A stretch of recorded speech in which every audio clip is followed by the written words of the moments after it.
Qəza nəticəsində 87 uşaq dünyasını dəyişib, 247 uşaq isə yaralanıb. Ölənlərin 38-i, yaralananların isə 133-ü piyada qismində olanlardır. Qalanlar isə avtomobil qəzası zamanı dünyalarını dəyişənlərdir.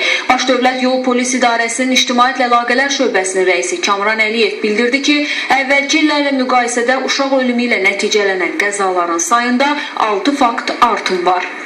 Qəzalarda həlak olan azyaşlılar sərnişin qismində daha çoxdular. Yəni bu da bilavasitə sürücü və sözsüz ki, azyaşlıların əksəriyyəti öz valideynlərinin idarə etdiyi, öz valideynlərinin olduğu avtomobildə görürsünüz ki, ya həlak olurlar, ya ağır xəsarət alırlar. Ona görə də bizim əsas etibarilə valideynlər, sürücü valideynlərimiz uşaqları avtomobildə daşıyarkən xüsusi diqqətli olmalıdır. Ekspertlər isə belə hesab edir ki, sürücü valideynlər övladlarını maşına mindirərkən uşaq oturacaqlarından istifadə etmirlər ki, bu da çox vaxt acı sonluqla bitir.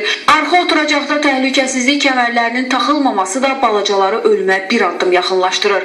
Ən yaxşı halda onların əlil qalması ilə nəticələnir. Söhbət əgər yaz yaşlı uşaqlardan gedirsə, ilk əvvəl bunun məsuliyyəti həmin uşağın valideynlərindədir, həmin uşağın təhsil aldığı məktəb kollektivindədir. Ona görə də biz hesab edirik ki, yol hərəkəti qaydaları ilə bağlı maarifləndirmə işi məktəbin hətta ibtidai siniflərinə belə başlanmalıdır. Hətta müəyyən oyunlar vasitəsilə uşaq bağçalarında belə təbliğ olunmalıdır. Odur ki, əgər övladınızın sağlam olmasını istəyirsinizsə, o zaman təhlükəsizlik qaydalarına əməl edin.